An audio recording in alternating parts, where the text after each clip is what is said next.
బంధువులను ప్రోత్సహిస్తున్న ఈశ్వరయ్య గారు ఏం చెప్తారు?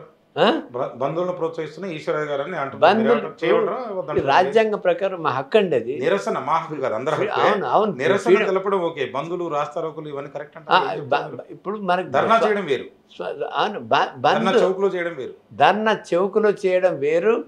రాజ్యాంగ ప్రకారంగా అహింసాయుతంగా నల్ల బ్యాడ్జీ ధరించి సాయనికు నిరాకరణ ఎట్లయితే మనం స్వాతంత్రంలో పోరాటం ఎట్లా పోరాడినామో ఇప్పుడు స్వాతంత్రం వచ్చిన అప్పుడు స్వాతంత్రం రాకుండా మనకి హక్కులు లేవు, ఫండమెంటల్ రైట్స్ లేవు.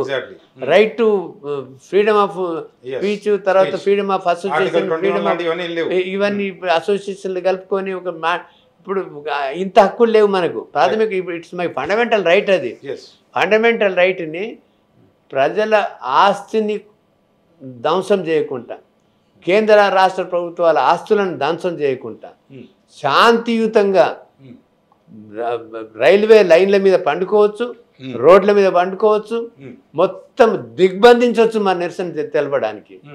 కానీ మేము గవర్నమెంట్ ప్రాపర్టీని ఏ రకమైన ధ్వంసం లేకుండా శాంతియుతంగా చేస్తాం. మేము బంధు మా రైట్ హక్కు అది. Exactly sir. నేనేం చెప్తున్నా అంటే నేను అర్జెంటుగా హాస్పిటల్ పోవాలా, మీరు ఇప్పుడు ఈ ట్రాఫిక్లో జామ్ అయింది, ఎటు పోలేని పరిస్థితుల్లో మీకు సంబంధించి ఈ పోరాటం కోసం మీ నాయకులు కొద్దిసేపు మీ జస్టిస్ పక్కన పెడితే దీనికోసం పోరాడుతున్నారు కాబట్టి ఖచ్చితంగా ఇప్పుడు నేను బీసీజేఏసీ నాయకులైనా మాట్లాడతాను నేను మిమ్మల్ని. అవునండి, తప్పని నేను చెప్తాను, నాకు నచ్చదు సార్. నమ్మకూడదు సార్ మీరు ఆపడానికి. మీరు పోయి ఎక్కడ ప్రభుత్వం ఉందో అక్కడ నిరసన తెలపండి, ఎక్కడ చట్టసభల్లో పోరాడతారో ఆ ఎంపీల దగ్గరికి వెళ్ళండి, ఆ ఎమ్మెల్యేల దగ్గరికి వెళ్ళండి, వాళ్ళ ఇంటి ముందు నిరసన తెలపండి. మేము అదే చెప్తున్నాం. ఇప్పుడు ఈ బంద్ అయినా కూడా అంబులెన్స్ కి ఎక్సెప్షన్ ఇస్తాము. అంబులెన్స్ వెళ్ళొచ్చు. చెప్పండి హైదరాబాద్ లో సాధ్యమైన నేను చెప్పేది మిగతాది మీరు సరిగ్గా క్వశ్చన్స్ అడిగినారు. ఇది సాధ్యం చేసుకోవడానికి అన్ని పార్టీలు ఆల్ పార్టీ మీటింగ్ పెట్టుకొని కేంద్రం ఊళ్ళకి వెళ్ళి ప్రధానమంత్రిని గారిని కలిసి వాళ్ళని విన్నపించుకొని రాష్ట్రాన్ని మేము నడపలేము, కేంద్ర రాష్ట్ర సంస్థలు రాష్ట్రంలో పనిచేయవిగా మొత్తం బంద్ అయిపోతాయి ఇవన్నీ, కాబట్టి మీకు వచ్చే జిఎస్టీలు గీసీలు కొన్ని వేల కోట్లు లక్షల కోట్లు మీకు నష్టమవుతారు, రాష్ట్ర ప్రభుత్వం నడవది. కాబట్టి మా ప్రజల మనోభావాన్ని మన్నించి ఇది 9th షెడ్యూల్ పెట్టాలని మన ప్రధానమంత్రిని వేడుకొని పార్లమెంట్లో 235 ఇండియా గఠబంధన్కు ఎంపీస్ ఉన్నారు, కాంగ్రెస్కి ఒకదానికే 100 పైచీలకు ఉన్నారు.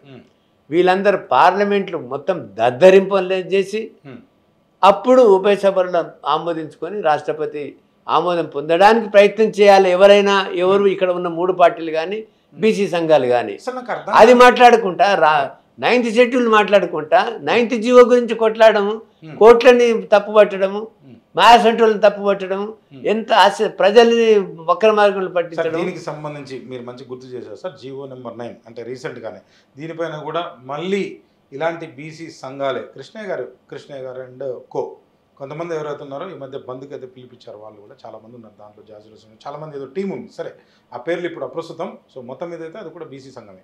సో నేనేమంటున్నానంటే ఈ జీవో నెంబర్ 9కి సంబంధించి మాధవరెడ్డి గారు అని చెప్పి ఒక పిల్లు వేయడం జరిగింది. సరే మీరు పిల్లు అంటారా, పిటిషన్ అంటారా, కంప్లైంట్ అంటారా, ఏమనండి, మొత్తం మీద ఇది 50% కంటే ఎక్కువ మించొద్దు అని పిల్లు వేస్తే ఆ పిల్లు వల్ల ఏదో ఆగిపోయింది రాష్ట్ర ప్రభుత్వం. అసలు జీవో నెంబర్ 9 అనే దానికి కూడా చట్టబద్ధత ఉందా లేదా ఒక జస్టిస్గా చెప్తాను నేను.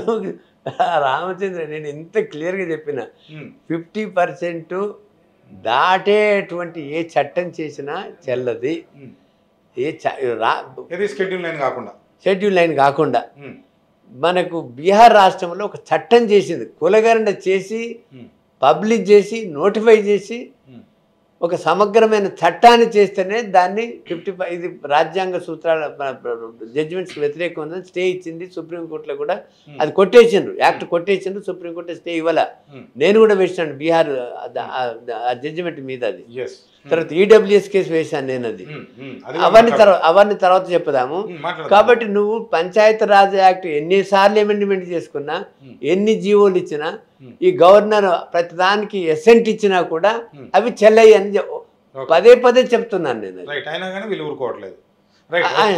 సార్ దీనికి ముందు అంటే మీకు తెలుసు, సో కొద్దిసేపు కాంగ్రెస్ పక్కన పెడితే బీజేపీ అధ్యక్షుల వారు కరెక్ట్గా నాకు తెలిసి ఒక 3 months అనుకుంటా ఆయన అధ్యక్షులు అయ్యే నెక్స్ట్ 2nd అయినా 3rd అయినా నాకు ఇంటర్వ్యూ ఇచ్చారు, నేనే చేశాను. అది రామచంద్రరావు గారు నాకు తెలిసి మీకు ఖచ్చితంగా మిమ్మల్ని కలిసి ఉంటారు దాంట్లో ఆయన లాయర్, సీనియర్ లాయర్, ఆయన మా జిల్లావాడు, నాకు అడ్వకేట్, అదే ఆయన సూర్యాపేట పక్కన కోదాడు. ఎస్, ఐడియా ఉంది నాకు. సో నేనేం చెప్తున్నానంటే ఆయన కూడా నాకు ఇచ్చిన ఇంటర్వ్యూలో దీని గురించి ప్రస్తావన వచ్చింది. సరే, ఆయన బీజేపీ అధ్యక్ష పదవి అది ఇది రాజకీయ అంశాలు ప్రజలకు ఏం చేస్తారు, పబ్లిక్ డొమైన్లో ఉన్నప్పుడు పబ్లిక్ క్వశ్చన్లు అడతా, వేరే నాకు అనవసరం అసలు, ఎందుకంటే అప్రస్తుతం పనికిరావు. సో ఇప్పుడు నేనేం చెప్తున్నా అంటే ఆయన కూడా ఒక మాట నాకు ఏం చెప్తారంటే, ఏంటి సార్ ఇది పాస్ అవుద్దా కాదంటారా, ఏం చెప్తారో, బీజేపీ అసలు సపోర్ట్ చేయట్లేదు, అన్యాయం చేస్తుంది, అక్రమం చేస్తుంది, బీసీలని ప్రెసిడెంట్గా చేయలేదు, మిమ్మల్ని ప్రెసిడెంట్ చేశారంటే అట్లయితే కాంగ్రెస్లో ఉన్నటువంటి సీఎం రిజైన్ చేసి బీసీకి ఒక సీఎం ఇవ్వచ్చు. రెండోది, ఇది ఎవరైతే ఉన్నారో మీరు ఒక అడ్వకేట్గా చెప్పంటే ఖచ్చితంగా ఇది పాస్ కాదని చెప్పారు నాకు స్ట్రైట్గా. ఇప్పటికే ఇంటర్వ్యూ దీంతో పాటు ప్లే చేయమంటే చేస్తాను నేను ఇదే ఇంటర్వ్యూలో. అంటే ఆయనకు అవగాహన లేదా, ఆయన లాయర్ కాదా, అడ్వకేట్ కాదా, లేకపోతే ఒక బీజేపీ అధ్యక్షులుగా మాట్లాడారా, ఏం మాట్లాడారు, ఈశ్వరయ్య గారు ఏం చెప్తారు చెప్పండి. ఆయన హైకోర్టులో డిజిగ్నేటెడ్ సీనియర్ అడ్వకేట్, నేను ఒక న్యాయమూర్తి, ప్రధాన న్యాయమూర్తి, నేషనల్ కమిషన్ ముందు మీరైతే అడ్వకేట్ 22 సంవత్సరాలు, national active, very active practitioner, 69,000 దాదాపు ఎన్ని కేసు, వేల లక్షలకు. తర్వాత ఇప్పుడు సరే ఆయన ప్రాక్టీస్ చేసినాడు, సీనియర్ అడ్వకేట్ కూడా బిరుదు ఇచ్చినాం, నేను కమిటీలో ఉన్నప్పుడు ఇచ్చినాం ఆయనకు కూడా అది. తర్వాత నేను national commission backward classes chairman, union cabinet minister హోదాలో. దాని తర్వాత all India backward class federation founder ప్రెసిడెంట్ని, సోషల్ రెవల్యూషన్ అలయన్స్ అని కన్వీనర్ నేను, భారతదేశం అంతా ఉన్న అవగాహన చేసుకున్న వ్యక్తిని నేను, రాజ్యాంగం క్షుణ్ణంగా జీర్ణింపు చేసుకున్న వ్యక్తిని, అవపోసన చేసుకున్న వ్యక్తిని. ఇది అందుకే అడిగా ఈ ప్రశ్న. ఆయన రామచంద్రరావు గారు ఆయనకు బ్రాహ్మణ సమాజానికి చెందిన వ్యక్తి, బ్రాహ్మణ్ బనియా క్షత్రియ అంటే B2K2 అని అంటాం. అంటే బ్రాహ్మణ్ బనియా కాయస్థ్, ఇది బ్రాహ్మణ్ బనియా B2K2 అంటే కాయస్థ్ కత్రే, బ్రాహ్మణ్ బనియా సవర్ణులు అంటే అగ్రకులాల వాళ్ళు. వీళ్ళు ఈ దేశాన్ని యొక్క అభివృద్ధి చెందకుండా నిరోధించినటువంటి యొక్క మనువాది సిద్ధాంతాలు నిరోధించారా, నాశనం చేసిండ్రు కూడా. తర్వాత ఈ రకంగా బడుగు బలైన వర్గాలకి ప్రజాస్వామ్యంలో పాలు పంచుకునే స్థితిని కల్పించకుండా ఒక భావజాలాన్ని, ఒక మతోన్మాద విధానంలో వీళ్ళు భావజాలాన్ని పెంచినటువంటి వ్యక్తులు వీళ్ళు, RSS ట్రైన్డ్ పర్సన్స్ వీళ్ళది. కాబట్టి వాళ్ళు సామాజిక న్యాయానికి ఎప్పుడు సత్యంగా ఈశ్వర గారు లెఫ్టా?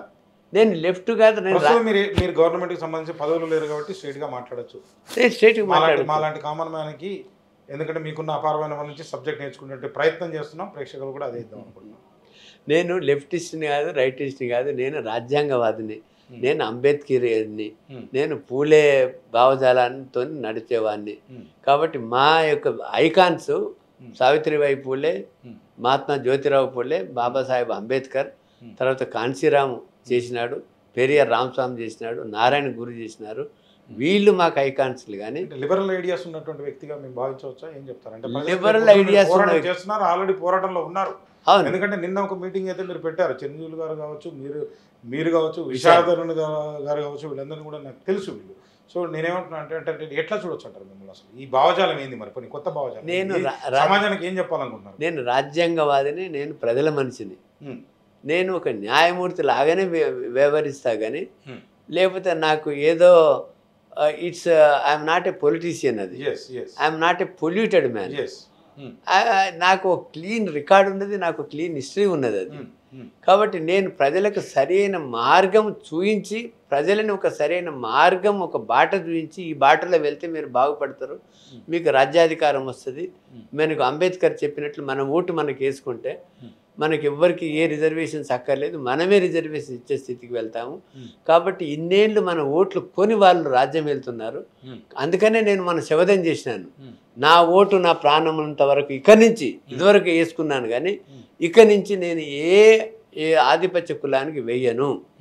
ఏ పార్టీలో ఉన్నా కూడా నా యొక్క బీసీకే, నా ఓటు బడుగు వర్గాల వారికే వేసుకుంటాను నేను శపథం చేస్తున్నాం.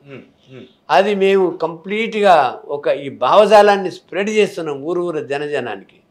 కాబట్టి వాళ్ళు ఇప్పటి నుంచి ఎవ్వరు మభ్యపెట్టినా, ఎవరు లూర్స్ చేసినా, ఎవరు టెంప్టేషన్ చేసినా, ఏమి ఇచ్చినా, రోజు మాంసం తినిపించినా, బీరు దాపించినా, బిర్యానీ తినిపించినా తింటారు, కానీ ఓట్లు మాత్రం వాళ్ళకి వేయరు ఇప్పటి నుంచి మా ఉద్యమం తర్వాత. నేనే చెప్తా ఉన్నా, మీరు రెడ్డి అయితే నాకు మీ ఓటు వద్దని చెప్తా ఉన్నా. తీన్మార్ మల్లన్న ఇప్పటి వరకు ఎన్ని పార్టీలు? ఇక్కడ రేవంత్ రెడ్డి గారు ఏబీవీపీలో దిగొచ్చు, టీఆర్ఎస్ పార్టీలో చేరవచ్చు, తెలుగుదేశంలో పోవచ్చు, కాంగ్రెస్ పార్టీలో చేరవచ్చు. అది తప్పు కాదు, ఎందుకంటే అప్పర్ క్యాస్ట్ కదా. తీన్మార్ మల్లన్న ఏ పార్టీలో సభ్యత్వం తీసుకున్నా చూపించారు. నగ్నత్వానికి పారదర్శకత అంటాం. ఓకే, ఈ రెండింటికైతే తేడా తెలుసు అని నేను అనుకుంటున్నాను. సో అక్కడ నేను పార్టీ నిర్ణయాన్ని కాకుండా ప్రభుత్వం చేసిన చర్యను వ్యతిరేకించడం జరిగింది. నేనేంటంటే అక్కడే అంతర్గతంగా చర్చించుకొని ఏం జరిగిందో మీరు చర్చలు జరపలేదా, చర్చలు జరపలేదు మల్లన్న అని స్టేట్మెంట్. మీకు రావాల్సినటువంటి వాటా ఇస్తామని రాహుల్ గాంధీ గారు చెప్పడంతో నేను కాంగ్రెస్ పార్టీలో చేరాను. ఇది ఒక్కటే ప్రధాన అంశం. రాహుల్ గాంధీని వ్యతిరేకించి ఈ పని చేశారంటారా నిజంగా? 100%. ఎందుకంటే అంటే మీ టార్గెట్ ఏంటంటే ఏమైందంటే బీసీలకి ఇన్ని సంవత్సరాల నుంచి అన్యాయం జరిగిందని సడన్గా 2014 నుంచి తీన్మార్ మల్లన్న గారు కష్టపడి ఈ రోజున ఒక ఎమ్మెల్సీ సీట్లో కూర్చున్నారంటే ఏంది, రాజకీయం కోసమైనా, లేకపోతే బీసీలకు బాగు చేద్దామనా, లేకపోతే మీరు అనుకున్న హెల్త్ కొన్ని ఏవైతే సబ్జెక్టులు ఉన్నాయో దానికోసం అసలు ఏం చేద్దాం అనుకో క్లారిటీ.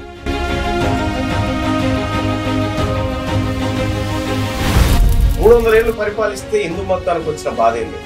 ఓ 300 ఏళ్ళు క్రిస్టియన్లు పరిపాలించారు, ఎవరు? ఇంగ్లాండ్ వాళ్ళు. అప్పుడు ఏం బాధ లేదు. ఇప్పుడు హిందువులే పరిపాలిస్తారు, హిందూ మతానికి ప్రమాదం ఉందండి. ఈ పొలిటికల్ ఈ రాజకీయ అవసరాలు తీర్చుకోవడం కాకపోతే ఇంకొకటి ఏంటి? ఇప్పుడు అంటే మీ ఎజెండా ముఖ్యమంత్రి కావాలనా, అసలు లేకపోతే కొత్త పార్టీ పెట్టాలన్నా, అది కూడా ప్రజలకు స్టేట్మెంట్ ఇస్తే క్లియర్గా ఉంటుంది అనుకుంటున్నాను. నేనే చెప్తా ఉన్నా, మీరు రెడ్డి అయితే నాకు మీ ఓటు వద్దని చెప్తా ఉన్నా. మీ మాటతో నేను ఏకీభవిస్తున్నాను.